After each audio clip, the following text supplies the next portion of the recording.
Chairman, Yeah. in answer to our distinguished colleague, this is a hearing on the implementation. In other words, we would like to know how it's being implemented. Because the President has already said so, it's law, executive order. Because the President has been advised that he would not be doing this without the advice of those legal, the DOJ, and then the others. The President could not just issue in a vacuum things like this. But certainly, Mr. Chairman, certainly what is required here is to ban it.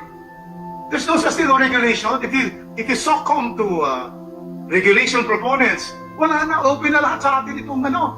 Ang sabog, pupunta doon sa cockpit and magbibet doon. So there is still that possibility na hindi pa open to everyone. This one now, children. Sa mga wakes, andun na, dala ng laptop. Andun na, ano yan, isabong. And then, yan, sino magbibet? Children can open, young people and everybody. And so yun lang another pernicious effect on allowing another gambling system. That is why sa akin talaga, it's not really just we have to suspend it and I'm filing a bill to ban isabong in this country. And we have to spend for our implementation. Wala na eh. Manager Mel Robles has allowed already young people to bet on e-lotto. What will happen to our youth, Mr. Chairman? So that is why we have to be the guardians. The Congress are now really guardians for the welfare of our young people. We are parents patriae. That is what we are. That's why we're in Congress. If we allow this to happen, wala na. Everybody will be in gambling. Children going to school, hindi na. Dito na sa iloto. Dito na sa isabong. So that is precisely, Mr. Chairman. We are asking our resource persons to give us now how they're implementing this. So far, this is the law. This is the President BBM's law, executive order, and that has to be followed. And that's very clear here who are the ones pointed to take the lead in making sure that we implement the suspension. There should be no sabong na because there is suspension. But I'm filing a bill to ban the isabong and then make it criminal because here the executive order has no, you go back to just ordinary gambling revised penal code. No, let us put higher penalties here. And Mr. Chairman, there has to be masterminds here. So I'd like to ask this, who are the masterminds of this isabong? You. Chairman, just a point of order. Unless Congressman Lex will yield to the good Congressman Lucas, kindly... Kasi, I'm really enlightened. kung koladas na flore. No. Are you done? I just want to be enlightened, right? I started with the word I just want to be enlightened. Yeah. Now regarding the agenda. Now you're giving me the options, right? Yeah. Yes. Okay. That's you. I'm just here to moderate. Mr. Chairman, the pending question about presentation. Who is the mastermind? Who are the masterminds here? You have not yet determined who are the mastermind and everybody knows who they are. Coming from the committee, you are the one that is been just organized with the ICT, the cybercrime investigation and coordinating center. This is cybercrime. So who is the mastermind? Who are the masterminds? Mention them now. Let them defend. Because you are the committee. Mr. Chair, I'm sorry, I have no access to that kind of information. You were saying earlier, Mr. Resort. The executive session, I'm going to name the names because I will now follow your suggestion. We will have the executive session.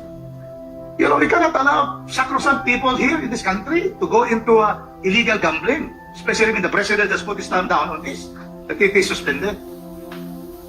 Will you name them? I will move for the executive session so that the members of Congress present here will know who are these masterminds. Alam na namin.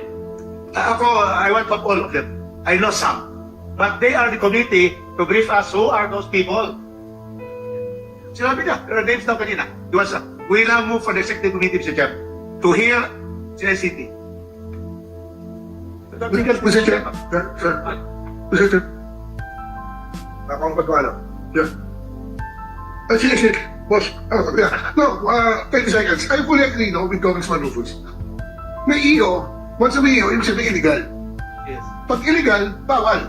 Di ba? So, hindi natin pinagtatalog na gawin legal eh.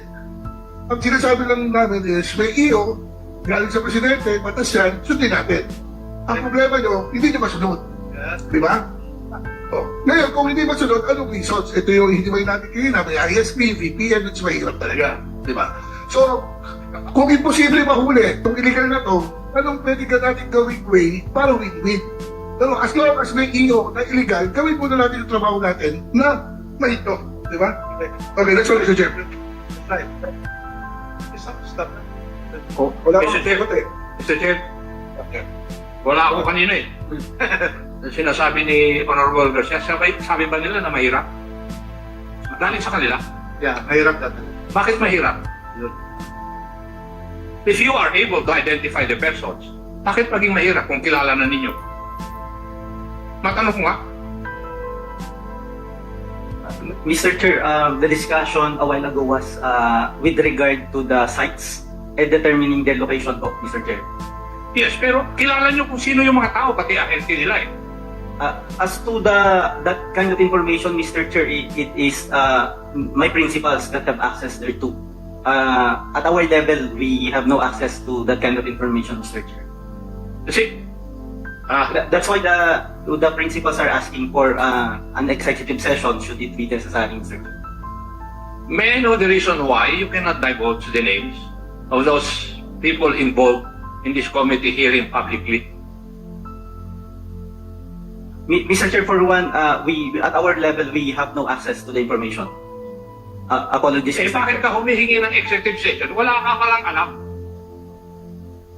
Eh, sinabi mo eh na hindi mo alam eh. You do not have any access to the names. Bakit ka humihingi ng executive session?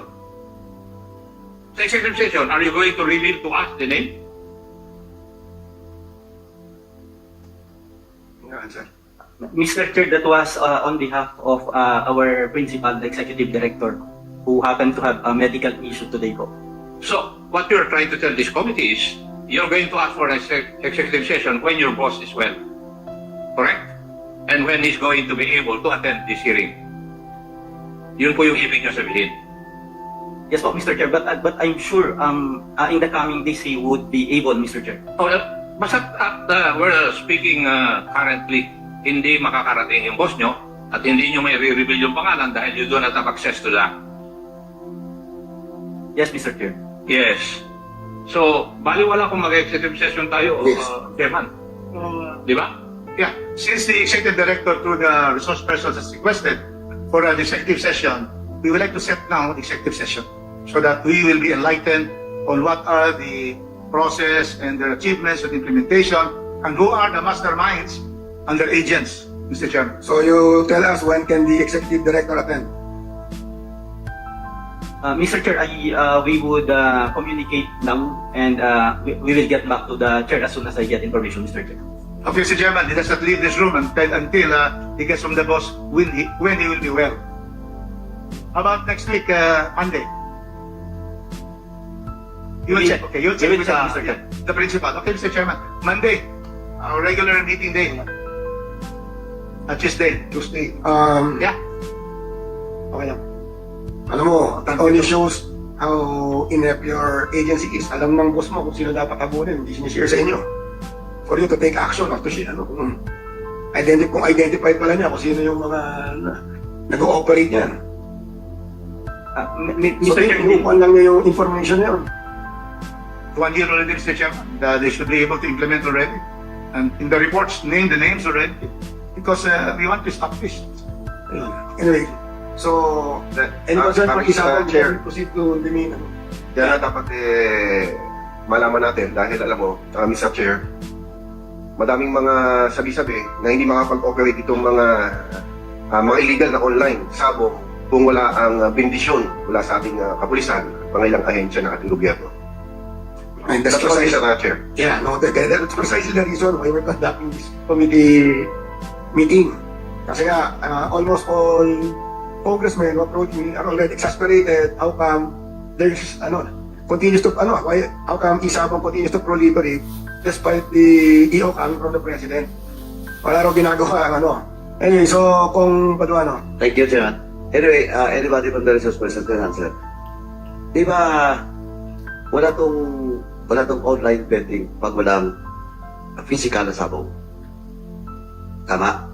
Tama, Chairman? Okay. Tama po kayo. Okay. So in short, in short, pag na huli mo yung sabungan, which is engaged in illegal electronic sabong, titigan na. Tama po kayo. Okay. Now, pero Mr. Chairman, ganito kasi yung sitwasyon niya. Kasi, alam niyo naman, I'm from Negros, Bacolod City, and it is the cockpit captain of the Philippines. Nandun sa amin, halos yung mga malaking breeders. No? Now, ganito kasi yan. Previously, when electronic sabong was allowed to operate, that was 3 years or 4 years ago. I was then the minority leader at the time, and one of the operator applies for a franchise. Tama. Pero that time, it is operational because that time, PAGCOR was given the full authority to license them. But some of them, legitimate operators, which is a licensee of PAGCOR, applies for franchise in Congress. Okay?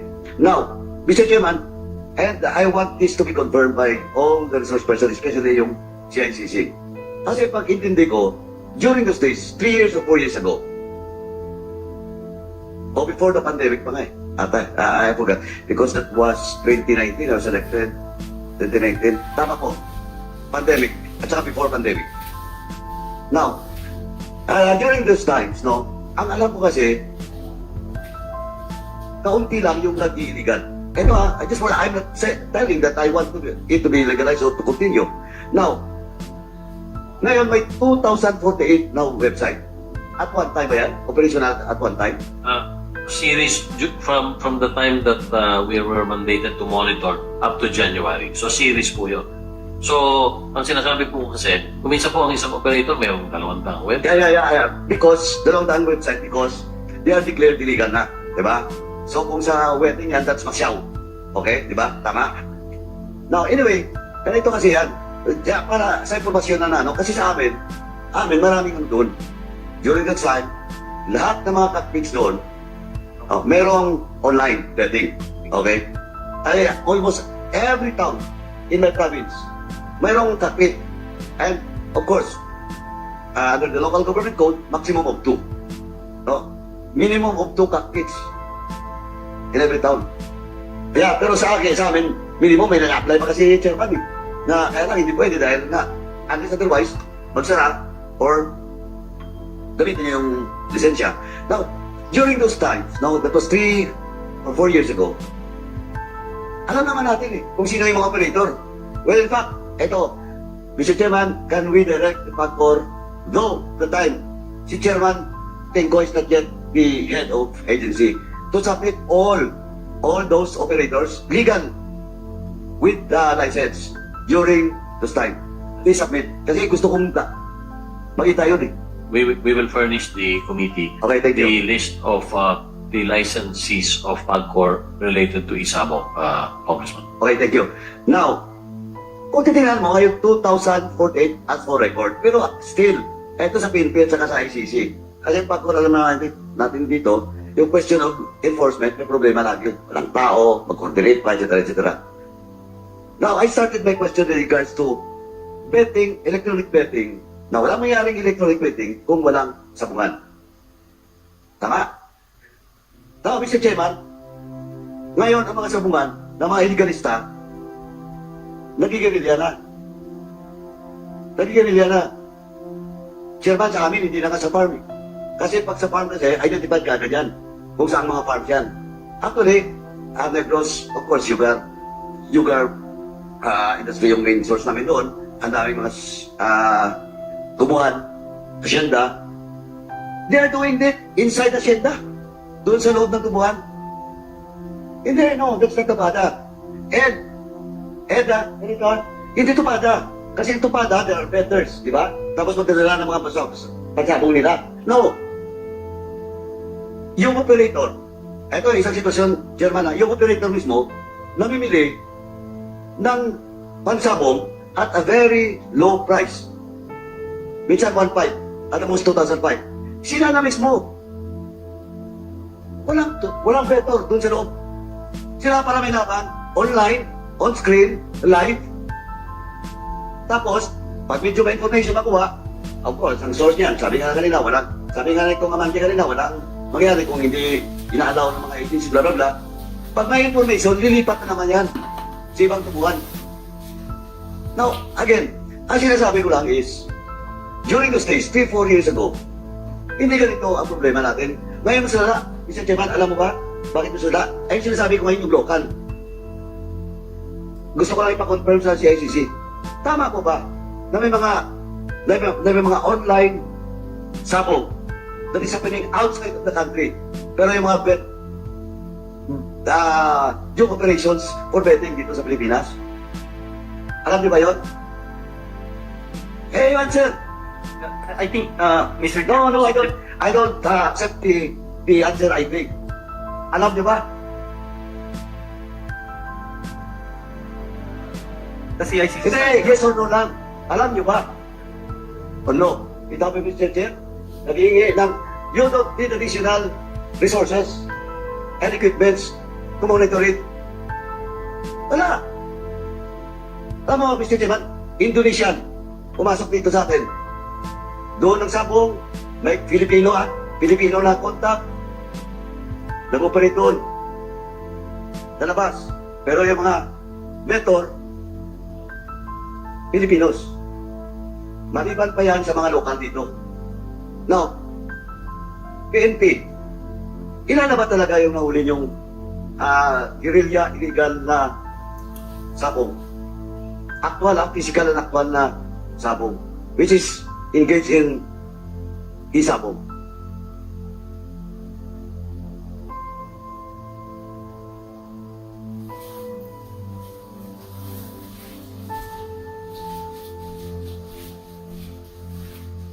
Mr. Chair, Your Honors,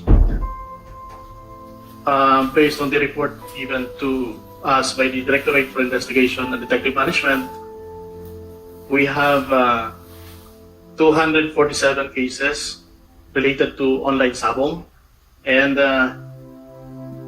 of these 489 were arrested, and we have 188 cases filed in court since the start of the suspension of isabong, Your Honor. So, may mga sabugan talaga kayo na nahuli? Yes, Your Honor. Mr. Chairman, ganito lang para pabilisin natin. Pero gusto kong tingnan eksakto. Pakisabit na lang po, no? Lahat ng mga, pati yung mga sites, cities, barangay, no? Yung sinasabi mo, 247 cases, cities, of course, barangays, province, regions. Kasi Mr. Chairman, eto diretso magkasabi, ang dami ngayong guerrilla doon sa amin, walang balita na may nahuli. And the same, eto pa Chairman ha, yan alam mo, the same group of people operating during their licensee of PACCOR. And now because of course, EO number 09, nag-illegal. I will not mention the name. Pero doon sa executive session, makikita natin yan. If indeed, ako I doubt, Mr. Chairman, tingnan mo, kahit yung question of operation ng mga foreign cockpits and operators, hindi nga alam ng CICC. O you check na, Indonesian, Malaysian, Istimor. Oo, hindi, you check. Eh, hindi ka, pero you check. Eh, ang sabi ko nga, ako, pasalamat ako for the PNP kung may record sila in Bacolod City in the province of Negros Occidental. Kasi there are a lot of reports sa amin na patuloy. When in fact, yung sabungan na itinayo noon nila, dahil legal sila, sinara na. Pero doon sila nagigirila nag-operate doon sa mga tubuhan. And they're legal 3 or 4 years ago. When in fact, some of them applied for a franchise here in Congress. Oh, ako tingin ko minsan to be fair to everyone, no? Ito mga operators and everything, pati na si kay Chairman Tinko sa PACCOR. Actually, lumala yung problema ngayon because nothing goes to the government. Ang kumikita, itong mga, I am not saying that all of them, but itong mga licensee dati na bumabayad sa gobyerno, but of course, sabi ko nga, nung nag-apply ng mga franchise, sabi ko, you should pay what is due to the government. Hindi pwedeng Hindi pwedeng tipirin nyo. And now, that's the situation as of now. I'm not saying na dapat illegalize daw, but what I'm saying is, government agencies, especially involved sa enforcement, that's why I will not vote pagkor. Kasi alam ko, kausap ko rin yung local pagkor namin doon. Hopeless situation, situation. That's why ako, I doubt kung may bakulod o negros na guerrilla or illegal cockpit na may nahuli doon because wala. Well, in fact, I requested once lang sa police doon. Naka-video pa, Chairman. Tumatakbo sa loob ng tubuhan. Yung mga, parang tumada. Not less than 80 people is in the site. Kasi hindi naman pwedeng buwitbit sila ng mga karton. Tapos madaling araw, bitbitin niya ng van, yung mga tao, ipapasok doon. Unti-unti. Labas, pasok, bitbit yung mga manok. Kasi 24 hours ang operation. But of course, these starting operations, usually papasok sila 4 o'clock, 3 o'clock in the morning. Nandun yan sa loob. Hanggang sa abutan sila ng 24 hours. Then, iba naman, pag medyo may problema, lilipat sa ibang sites. Ay nakanta ng maliit na sabungan doon sa loob mismo ng tubuhan. Ako, Chairman, if there is happening in my province, of course, marami kaming manok doon. But of course, example ngayon, region, yung Laguna, Batangas area, isa na ngayon sa marami ring manok. And I do believe there are also illegal cockpits or guerrilla sabong in that area. Kaya, 1 minute, last na lang, Chairman.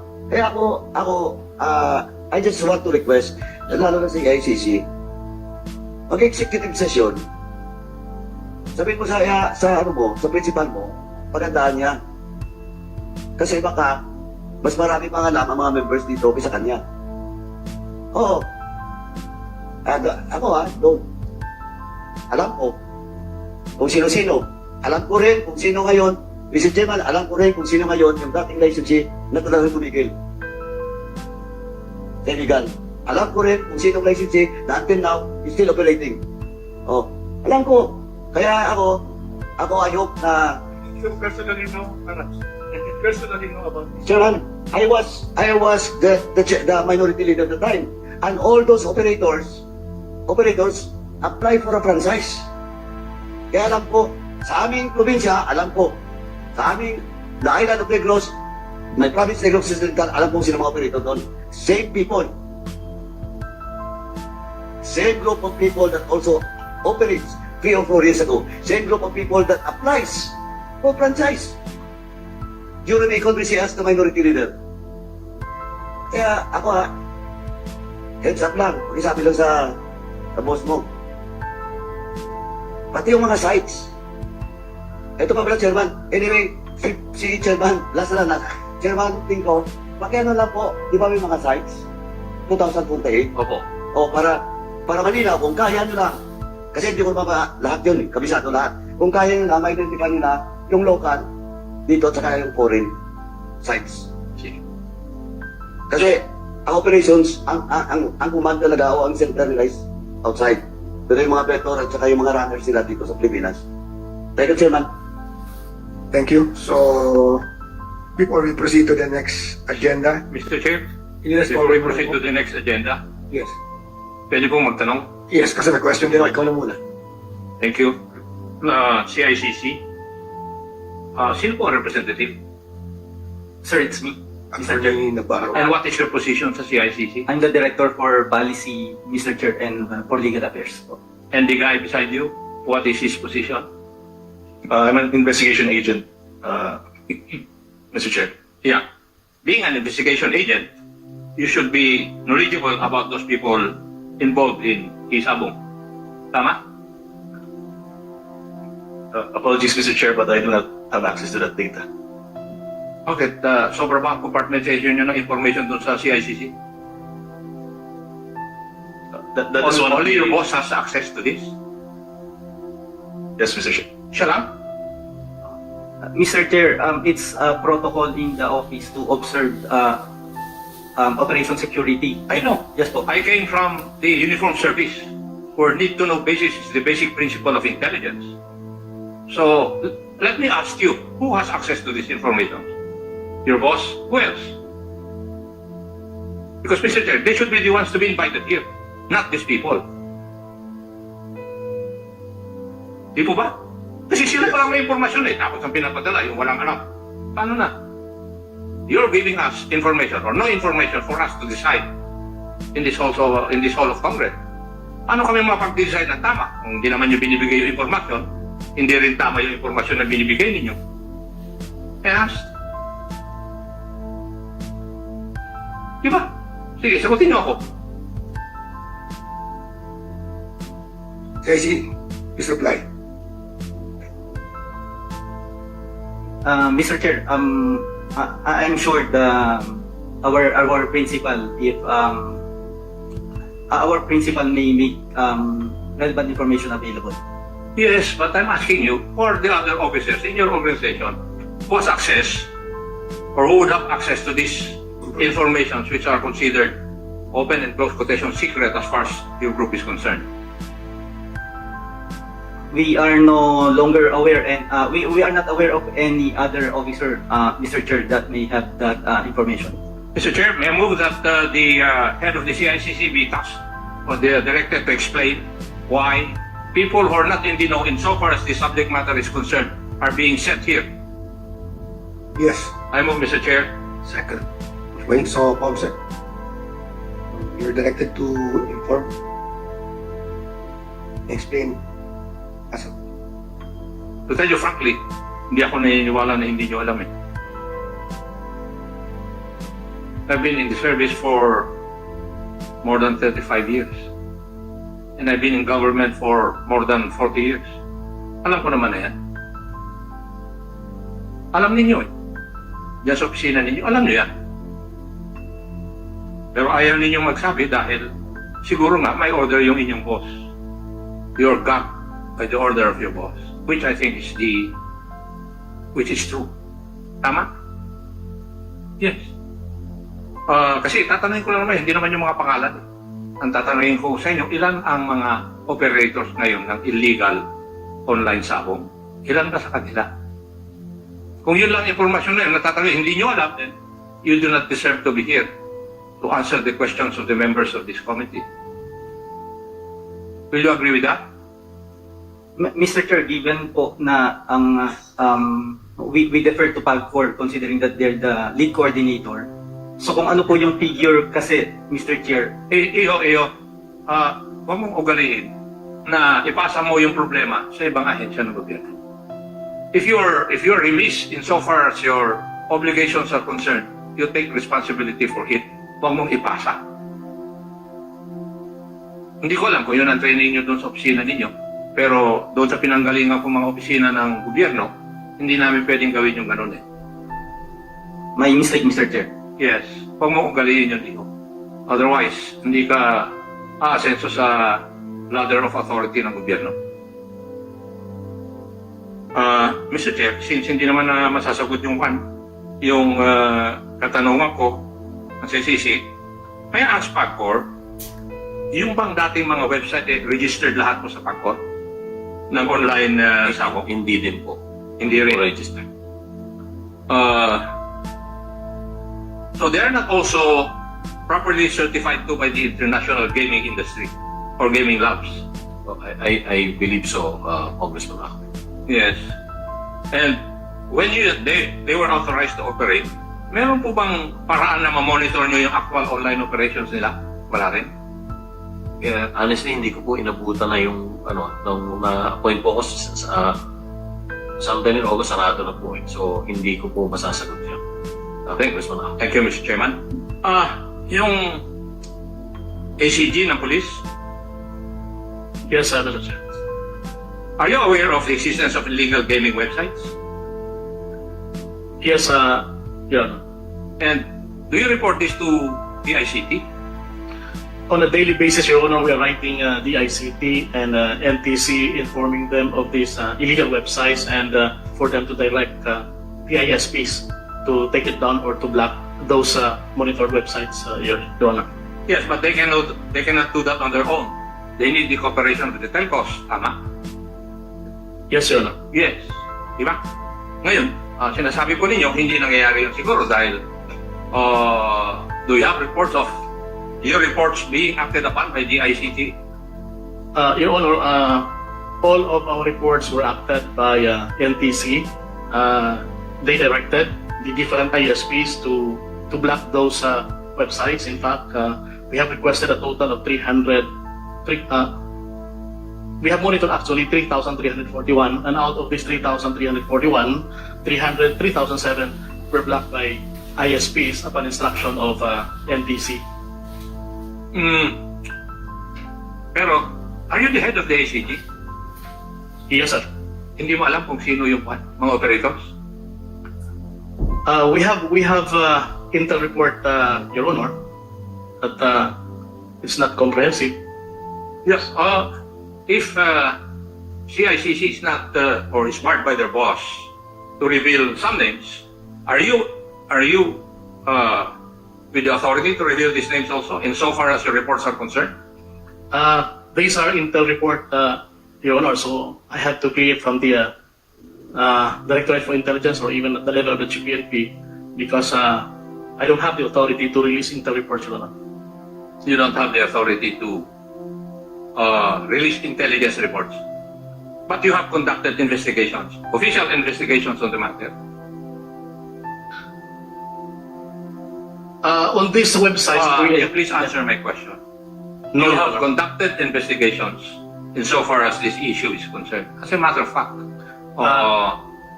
No, Your Honor, we just limit our effort on the technical aspect of these operations of Isabong, Your Honor, as members of ACT. why? On the ground operation, Your Honor, the instructions of the GPNP is for all units, especially ground commanders, to conduct the necessary police operations. And for the ACG, we are limited actually to doing the monitoring, patrolling, and requesting the NTC to block the websites, Your Honor. Let's see. And you considered it not a violation of the cyber crime law. That is why you do not investigate and file cases. Your Honor, as I have said during the previous hearing, the EO number 9 has no penal provisions, so we cannot file. So if there are no penal provisions, you will not obey the order of the President? Is that what you're trying to tell me? That's an order of the President to the PAGCOR and to you, the DILG and the PNP. Basahin mo yung EO number 9, nandun. Yes, Your Honor, we are supporting the lead agency here, which is the PAGCOR. Sagutin mo yung tanong ko. Hindi mo sinasagot eh. Are you questioning about the investigation, Your Honor? Yes, kasi sabi mo, yun lang ang gawain ninyo eh. Dahil kung wala pong penal provision, hindi nyo ina-actionan. Yes, I agree that there's no penal provision provided for expressly in O9. But that is an order of the President to the PAGCOR to coordinate all the actions again, insofar as this issue is concerned. And it is mentioned there in that EO that the DILG and the PNP shall do likewise. Mr. Chair, Your Honors, the GPNP has given instructions to go all out about Isabong. In fact, there are existing directives for all units, operating units, to go after Isabong operations nationwide. So on our part, we're also doing our part, which is, as I've said, we focus more on the blocking of sites of these illegal Isabong operations, Your Honor. Hindi ko maintindihan kung bakit ganyan kayo ngayon eh. Anyway, Mr. Chair, that would be all for this representation. Thank you. Thank you to the Honorable Ako. Before we proceed, I'd like to acknowledge Representative Antonio Tonipet Albano, Deputy Speaker from the 1st District of Isabela. Thank you, Chair. I just wanted to come here to support all our colleagues and, of course, our good friends who are here, especially Mr. Altenco, who just came from a recent trip, I think. Thank you. So there's no more. Just to add to our chairman of Transportation Committee, the Honorable Romy Ako. Although the EO has no penal provisions, then you have to go to the revised penal code. This is illegal gambling until given legality. So since it's suspended, first of course the PAGCOR gave some franchise, so it has to presumed to be legal because they have the mandate. But then when the president suspended this, then what they're doing is not authorized, is therefore illegal under the revised penal code. Is that clear to our PNP officers? You can file them against the on the gambling provisions of the revised penal code. Your Honor, we have to establish the elements of course, illegal gambling. Yes. But as far as online gambling is concerned, there's no specific provision in the law about online gambling. But it's already cyber, and we have a cybercrime law, you see. So then you can use that for online. Because we have a cyber law, and in cyber, Yes, Your Honor, but we there are have... cyber crimes because they are doing illegal gambling. So you cannot use online, cyber, to be able to make it illegal because it's already illegal with the suspension of the president. You know, we are using the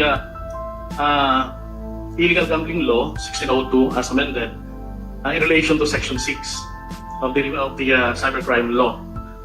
Our concern really is how to, you know, we have to establish who are the bettors at sino yung nagpapataya. So the attribution side of this illegal gambling is one aspect that really have to do to maybe extra effort to attribute to them. In your report, you said that cases have been filed, correct? On those engaged in this. Those are six of them. Six of them. those are actual police operations where there are actual sabong. Yeah, because some of them, actual sabong, leads to online sabong. They don't have that particular part. Sa online sabong, wala pa kayong na-filean. By just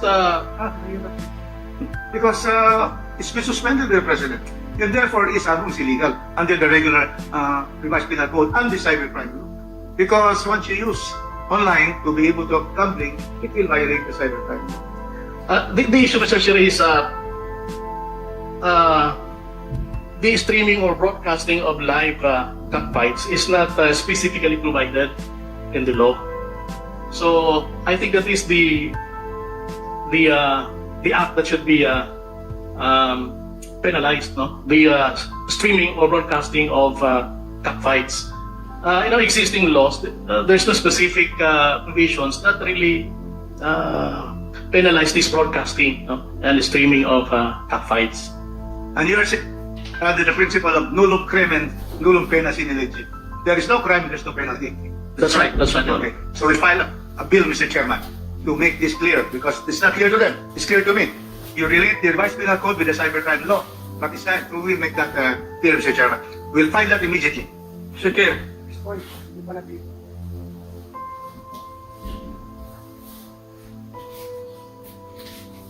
May tinatayaan yan eh.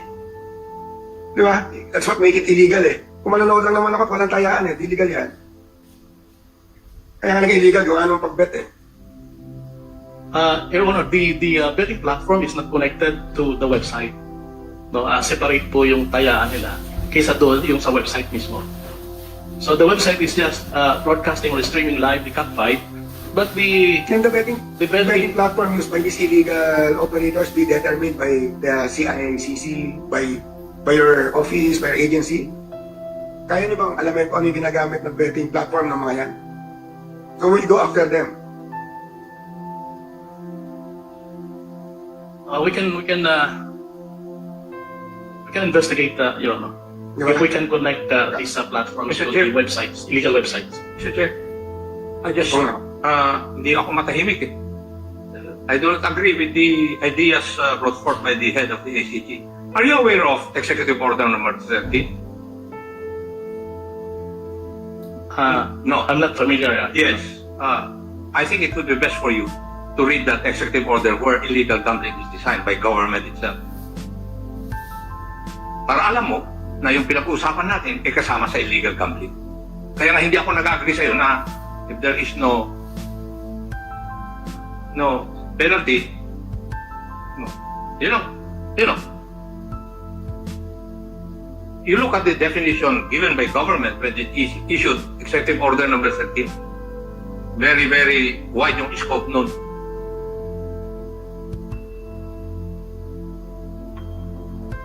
So, as I've said, Mr. Chair, I do not agree fully with the ideas brought forth by the representative of the Philippine National Police. Thank you, Mr. Chair. In the interest of time, we'll be terminating the discussion on with regards to Isabong. So